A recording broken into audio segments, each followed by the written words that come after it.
Olá pessoal, tudo bem? Gostaria hoje de falar um pouco sobre o Teorema de Fermat, o pequeno Teorema de Fermat, e também sobre o Teorema de Euler, Leonardo Euler, certo? Vamos ver e assim, vamos aplicar em alguns exemplos com relação aos dois teoremas e explicar também um pouquinho sobre a função φ de Euler, que é muito interessante.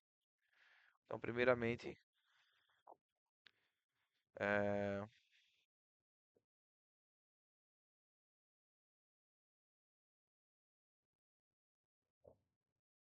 matemática.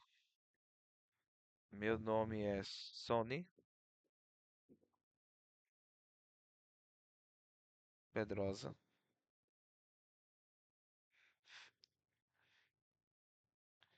Se eu não me engano, hoje é 15,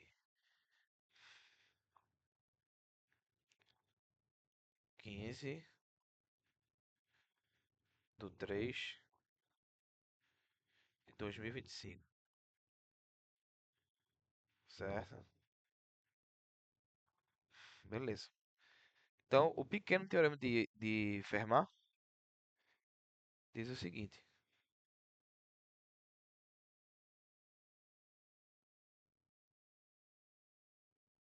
pequeno teorema de Fermat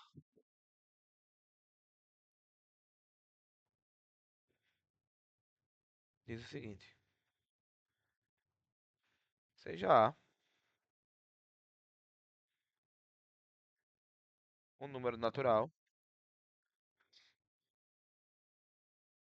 não nulo, né?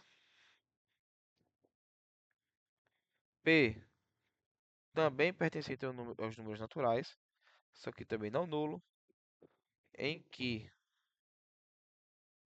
P é primo. eh, Temos que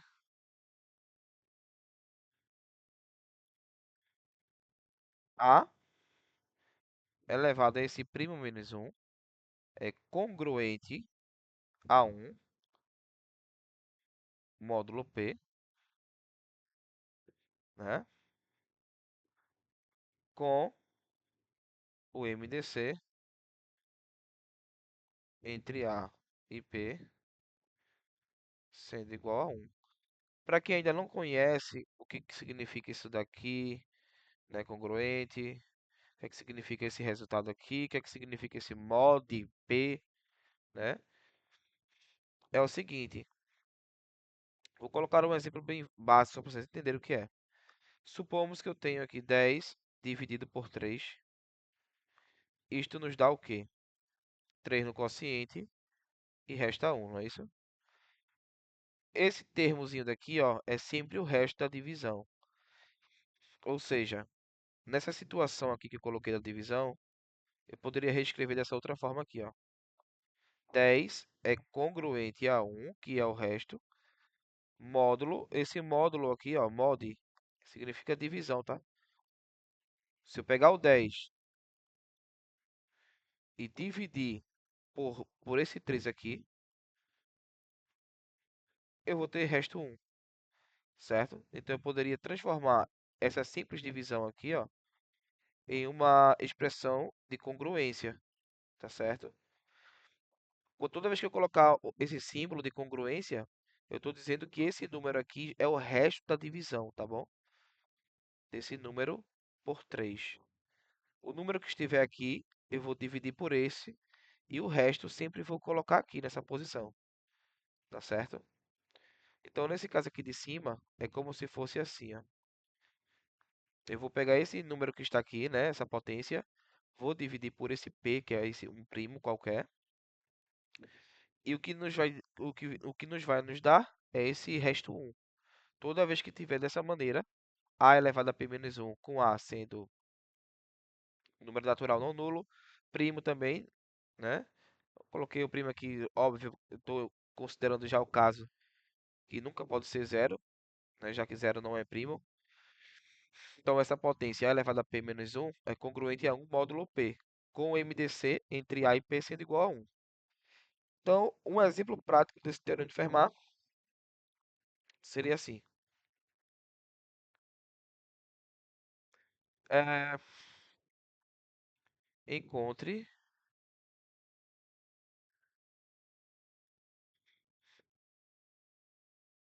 hum, encontre o resto mesmo, o resto da divisão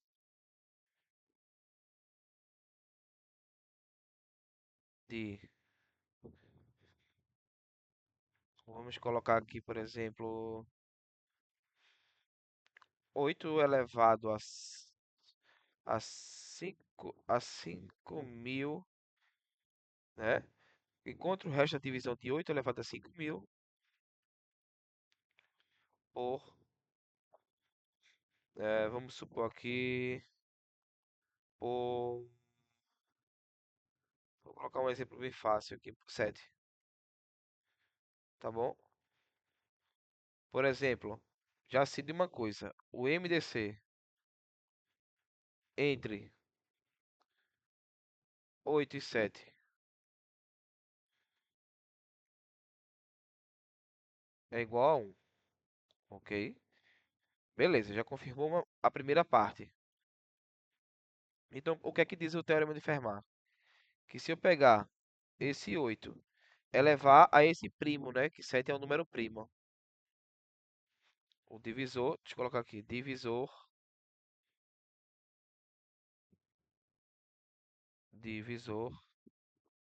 é igual a 7 e 7 é primo. Ok. Então, o que é que diz o pequeno teorema de Fermat? Que se nós pegarmos o número 8, se pegarmos o número 8, ó, elevar esse 7, que é esse primo menos 1, vai ser sempre congruente a 1 módulo o primo 7. Se eu pegar essa potência daqui, ó, e dividir pelo 7, o resto sempre será 1, ok? Então, continuando nesse esquema aqui, fica assim, ó. 8 elevado a 6. Isso aqui é congruente a 1 módulo 7. Isso que nós... O teorema de Fermat já garante isso, tá bom? Então, ó, vou ter que guardar essa informação aqui. A pergunta aqui inicial era saber o seguinte. Quanto que é 8 elevado a 5.000, né? Quanto que nos vai dar de resto, sabendo que a divisão dessa potência tem que ser por 7. Que número será esse daqui, certo? Então é o seguinte, ó. O que eu já sei é que e que 8 elevado a 6 é congruente a 1 módulo 7. Já sei disso. Então eu vou pegar esse 500 aqui, ó, e vou efetuar uma divisão por 6 para ver o que é que nos vai dar. Ó, 500, 500 não, né? Desculpa, 5.000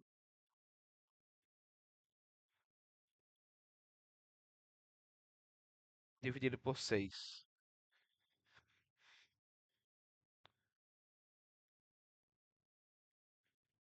É, 8 vezes 6, 48, restam 2.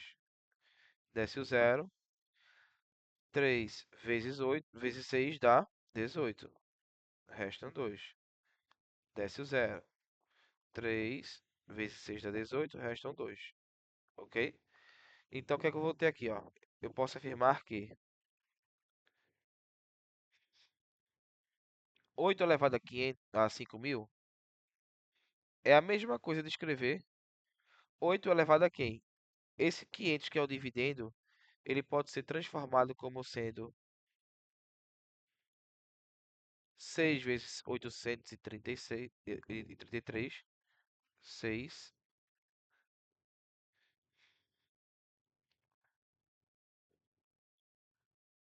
vezes 833 mais o resto, que é 2. E ainda posso transformar isso daqui dessa forma. 8 elevado à sexta potência elevado a 833 vezes, porque aqui, ó, a operação de adição, né, nós podemos separar como uma potência de multiplicação de mesma base, ao quadrado. Vou pagar essa continha daqui. Então, aqui o que eu já tenho? Ó, olha o que eu já tenho aqui. Isso tudo aqui, ela é congruente. Observe que essa potência aqui, ó, 8 elevado a 6, é congruente a 1 módulo 7. Então, já posso substituir 1 elevado a 833 vezes 8 ao quadrado. 1 elevado a 833 dá 1. Então, vai ficar 1 vezes 8 ao quadrado, que é 8 ao quadrado. Só que ainda, eu tenho que efetuar essa divisão aqui, né? 8 ao quadrado dividido por 7 e verificar o resto.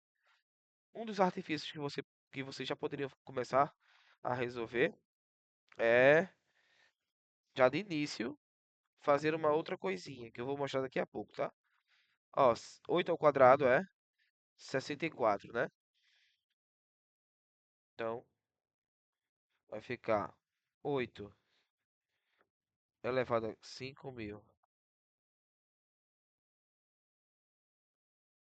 é congruente a 8 ao quadrado módulo 7, e que isso daqui ainda é congruente a 64 módulo 7, e que isto aqui ainda, se eu for efetuar a divisão, né? 64 por 7,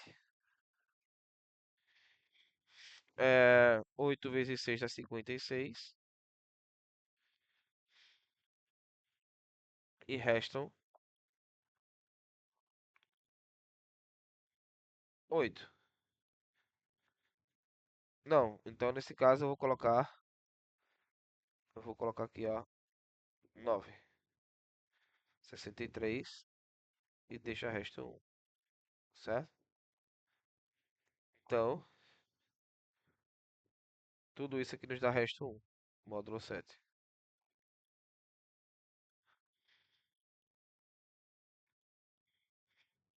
Então, ó, encontre o resto da divisão de 5 elevado de 8 elevado a 5.000 por 7. Encontramos aqui a resposta logo, 8 elevado a 5.000 é congruente a 1 módulo 7. Eu fiz assim dessa forma, mas olha só agora. Olha como nós poderíamos minimizar tudo isso. Encontre o resto da divisão de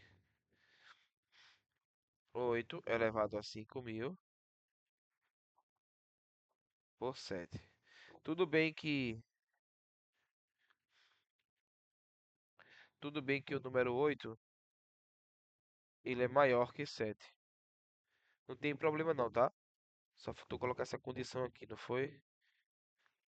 Não coloquei a condição aqui em cima. Aqui tem uma condiçãozinha a mais, tá?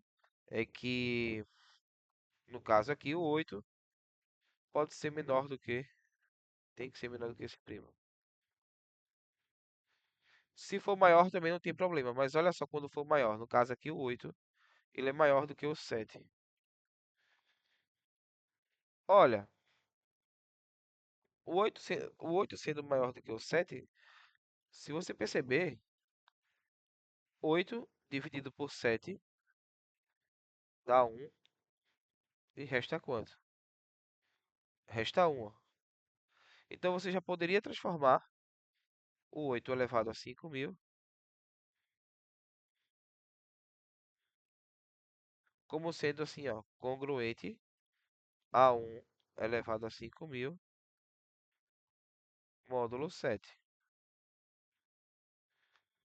Então, 8 elevado a 5.000 é congruente a 1 módulo 7. Tá vendo? Então, o resto da divisão de 8 elevado a 5.000 é exatamente 1 módulo 7. Minimizamos bastante tempo aqui, não é isso? Agora, eu quero comentar com vocês sobre um teorema um pouquinho mais além, né? Porque esse de Fermat só serve quando for primo, tá? O divisor. Quando o divisor for primo, aí o de Fermat funciona direitinho. Mas tem um outro teorema que se chama Teorema de Euler,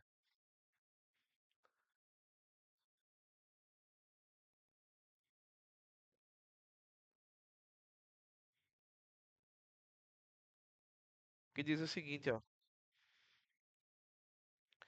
Supomos que eu tenha aqui eh, seja A um número também natural,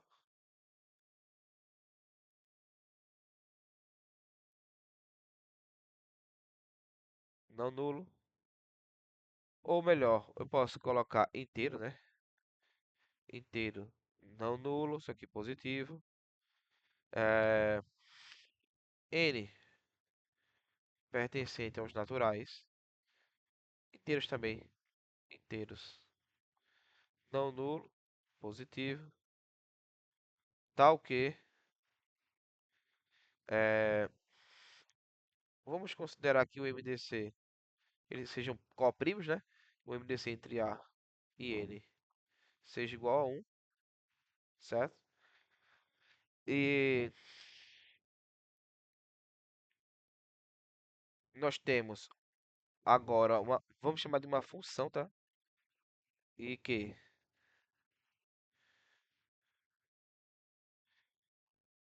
φ é uma função multiplicativa,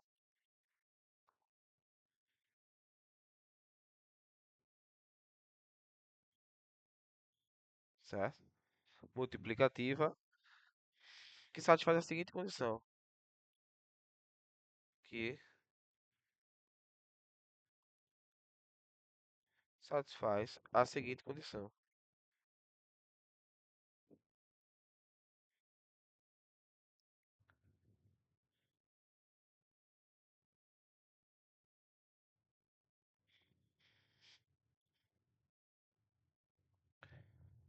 A elevado a esse φ de n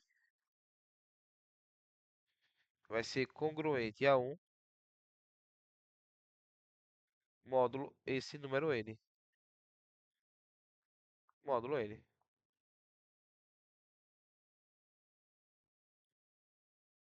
certo? Lembrando aqui que o MDC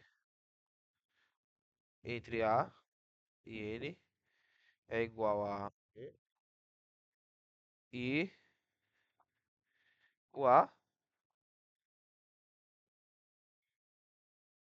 menor que N, tá? Vamos colocar essa condiçãozinha aqui. Então, por exemplo, primeiramente, vamos verificar o que significa essa função φ antes de qualquer coisa. Analisando,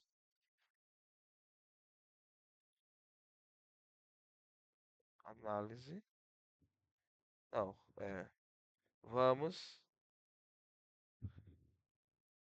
verificar como funciona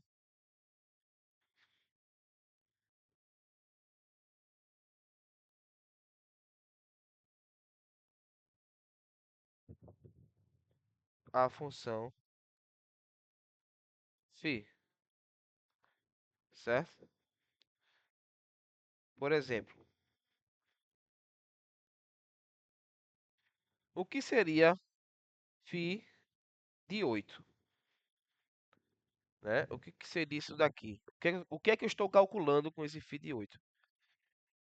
Veja, a formulazinha, antes de calcular isso daqui, a formulazinha que Euler descobriu foi o seguinte. Imagina que você tem um número qualquer, n.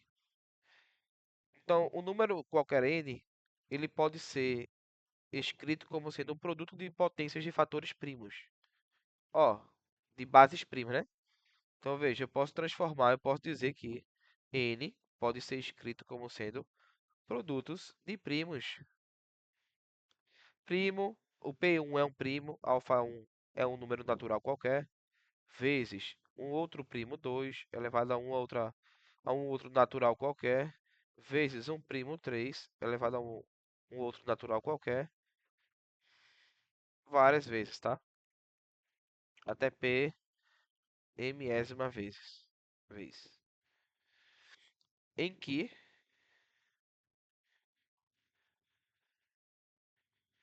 em que PI, né? Eu coloco PI aqui porque esse índice I, vou colocar assim, ó, PI, PI em que são primos, tá? E alfa I são naturais.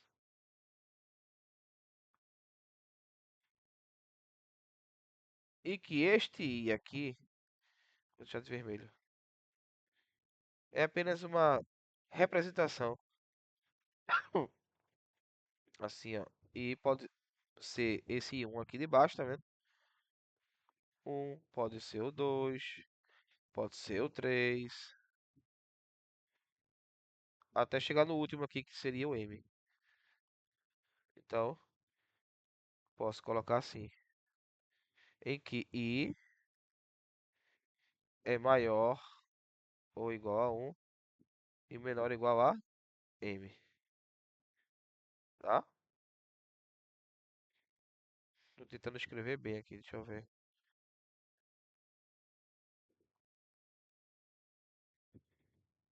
Não é tão fácil escrever com a canetinha digitalizadora não, viu?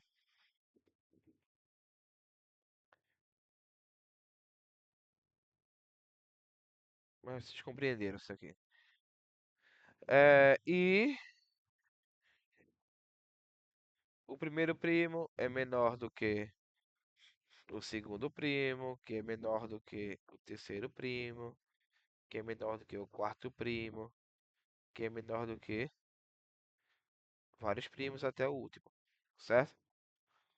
Beleza, então, no lugar desse n aqui, ó, eu vou colocar essa forma fatorada aqui. Essa forma fatorada. Eu vou colocar aqui dentro, tá? Desse n.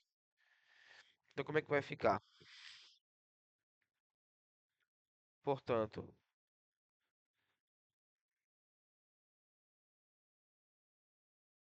nós temos φ de n é igual a φ de- do primeiro primo elevado a alfa 1 vezes o segundo primo elevado a alfa 2, o terceiro primo elevado a alfa 3, infinitamente até o último primo. O que significa essa função φ mesmo? Que ela é uma função que a função φ ela é a função φ ela é multiplicativa. Então, quando isso acontece, eu posso separar esses fatores aqui, ó.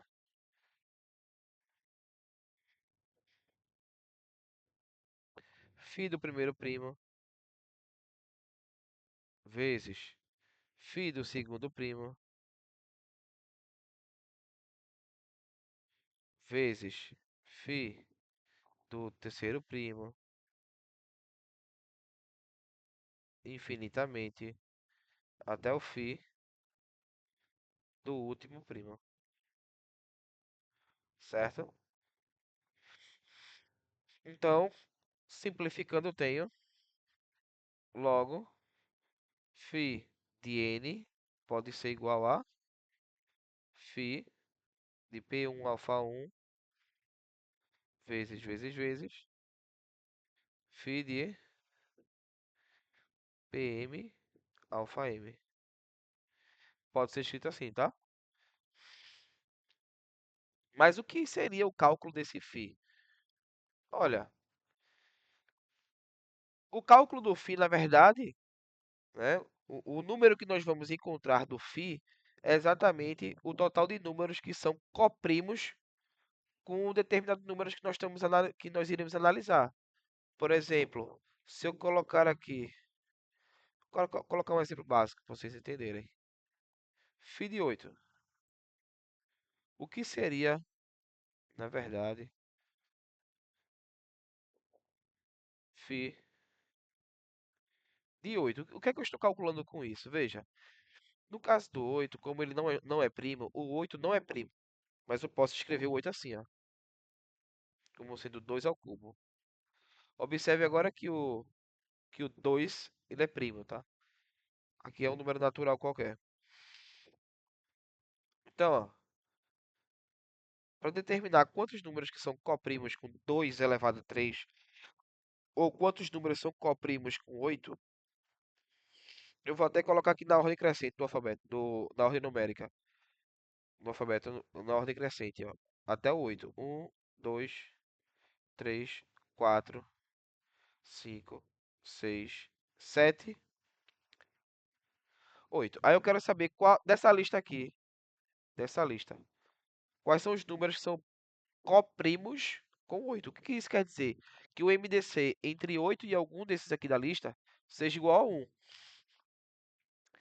Então, todos os pares eu já vou cancelar, porque tem pelo menos um fator comum com o 8, tá certo? Todos os outros que sobraram são primos entre si com o 8. MDC de 8 e 1 é 1.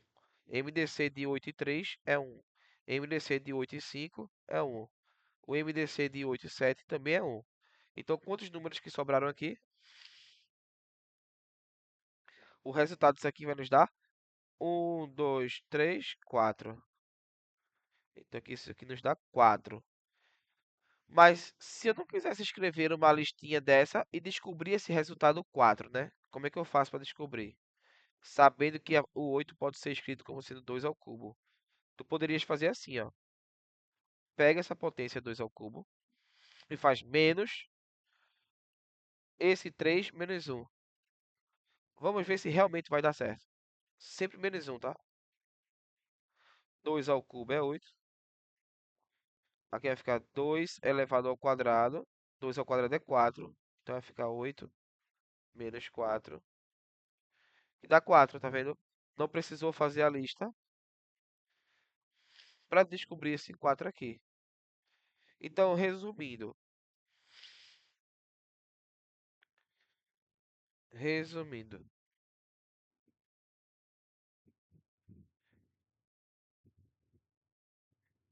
φ de um primo qualquer elevado a um número natural pode ser escrito como sendo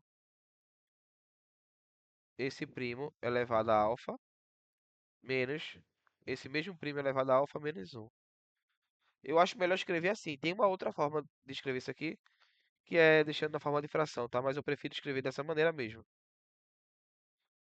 E esse resultado que está aqui, ó, este resultado nos diz que são todos os números,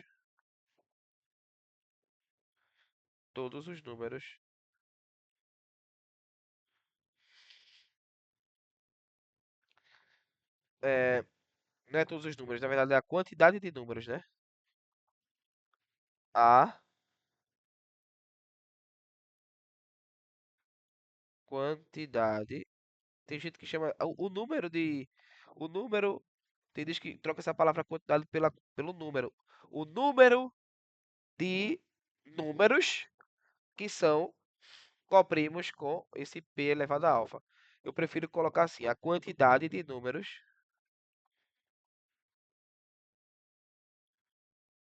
que são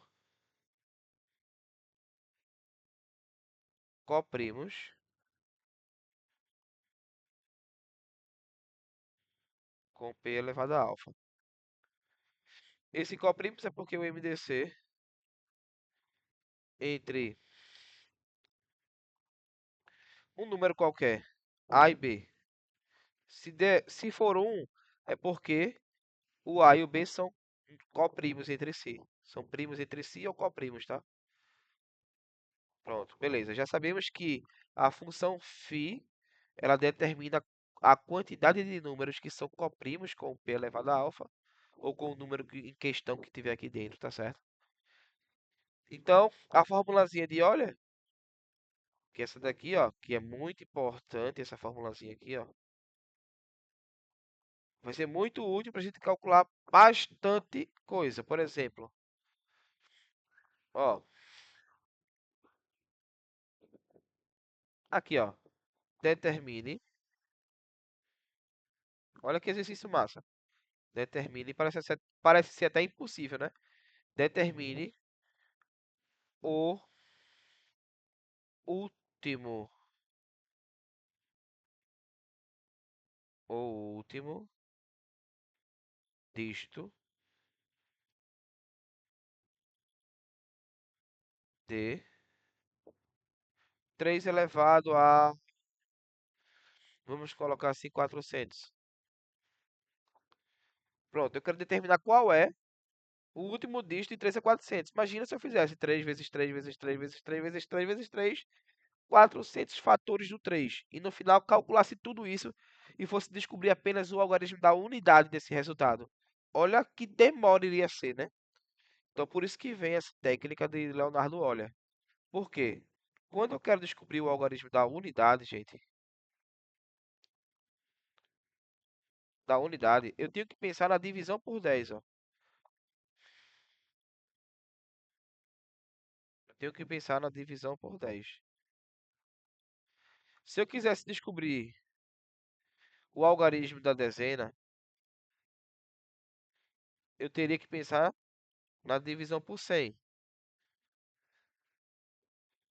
Da centena, eu teria que pensar na divisão por 1000, tá certo? Mas como ele quer o último dígito, que nesse caso aqui, ó, nesse caso aqui é o da unidade,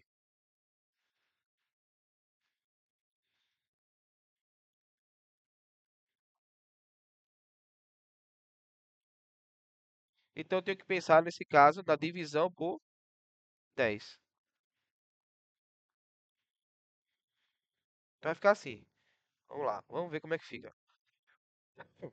É, 3 elevado a 400 é congruente a qual número quando dividido, quando dividido por 10. Observe aqui que nesse caso o 3 ele é menor do que o divisor, né? E que o MDC entre 3 e 10 é 1. Deixa eu afastar isso aqui.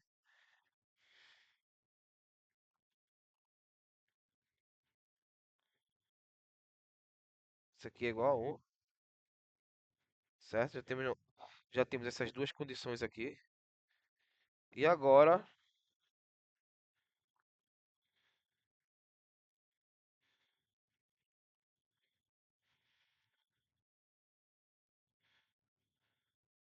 vamos aplicar o teorema de Euler, né? Eu tenho que descobrir primeiramente quanto que é 3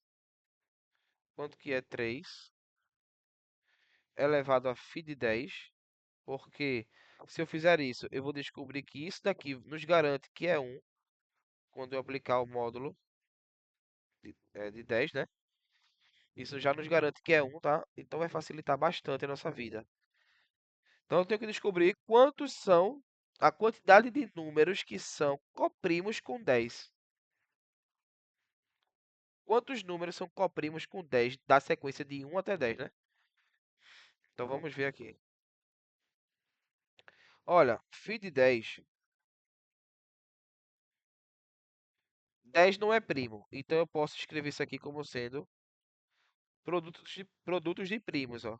De fatores primos, ó, 2 vezes 5.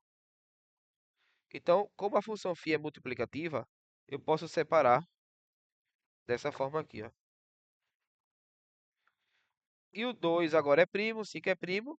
Então a técnica é 2 elevado a um menos 2 elevado a zero vezes 5 elevado a um menos 5 elevado a zero. E agora,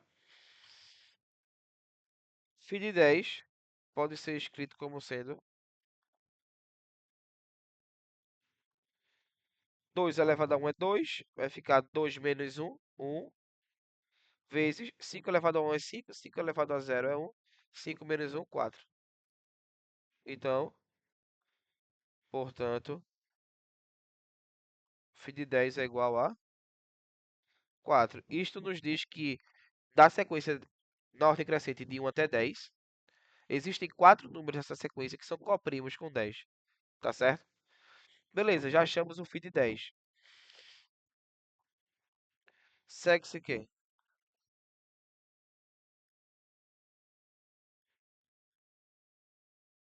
Segue-se que? É, era 3, né?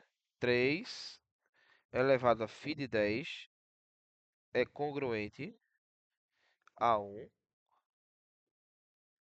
módulo 10. Então, isto nos diz que 3 elevado a 10 é congruente a 1 módulo 10.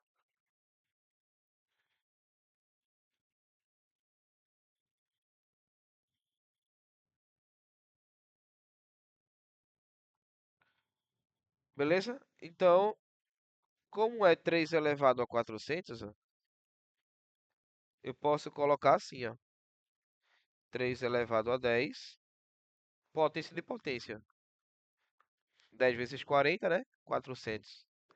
E que isso daqui já é congruente a 1, porque isso daqui é congruente a 1 módulo 10. Já posso colocar o sinal de congruência aqui, elevado a esse 40. Isso aqui é congruente a 1 módulo 10. Tá vendo? Então, logo, portanto, né? Portanto,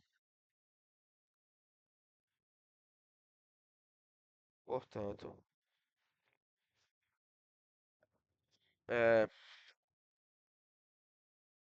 portanto, 3 elevado a 400 é congruente a 1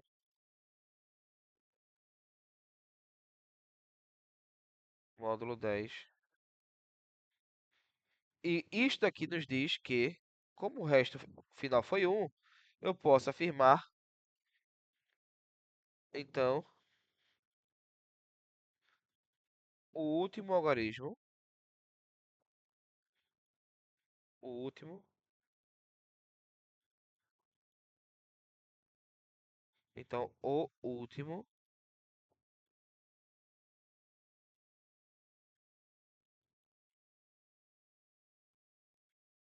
algarismo é de 3 elevado a 400 é o algarismo 1. Esse 1 aqui,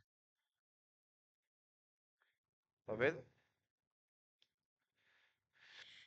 Então, para vocês treinarem, eu gostaria que vocês tentassem isso aqui, ó. Exercícios propostos.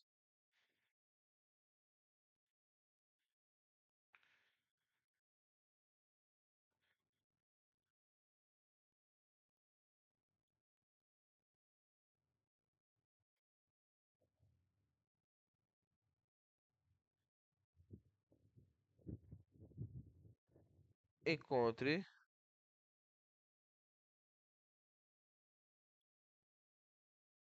o resto da divisão de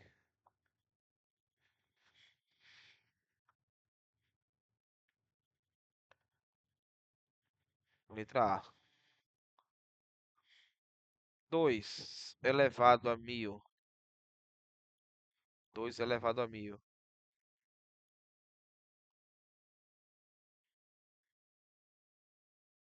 Sendo o dividendo, tá? Por 13. Letra B. 4 elevado a 6000 por 5. C.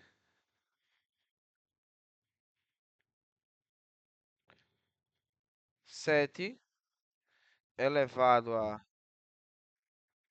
4200 por, deixa-me ver aqui, por 18. Letra D. Encontre, olha essa aqui que massa. Encontre o algarismo da dezena da potência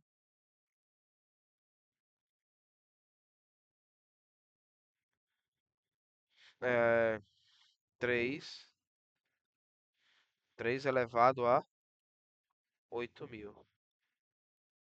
Aqui foi 3 também, deixa eu ver. Foi, não foi? Vou mudar.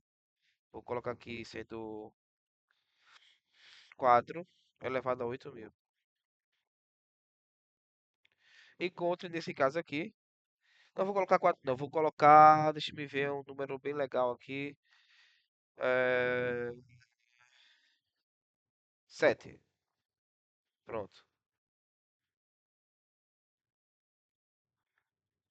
Então, na próxima aula, no próximo vídeo, eu resolvo todas essas questões aqui. Mas primeiro, eu gostaria que quem estiver assistindo o vídeo, né, tentasse responder primeiro. Não, não vá logo na ansiedade e pule para o próximo vídeo para verificar as resoluções dessas questões, tá? Espero que vocês primeiramente tentem. Tem mais exercícios bacanas para a gente resolver no futuro. Mas primeiro quero que vocês tentem resolver isso aqui utilizando, estou um pouco gripado, utilizando aqui, identificando qual vai ser o teorema que você vai utilizar, se vai ser Fermat, se vai ser o pequeno teorema de Fermat, né, que a gente chama de pequeno teorema de Fermat, ou o teorema de Euler, Euler, ou Euler, tá certo? Eu quero que você identifique aqui nesses exercícios se você vai usar o pequeno teorema de Fermat ou o teorema de Euler.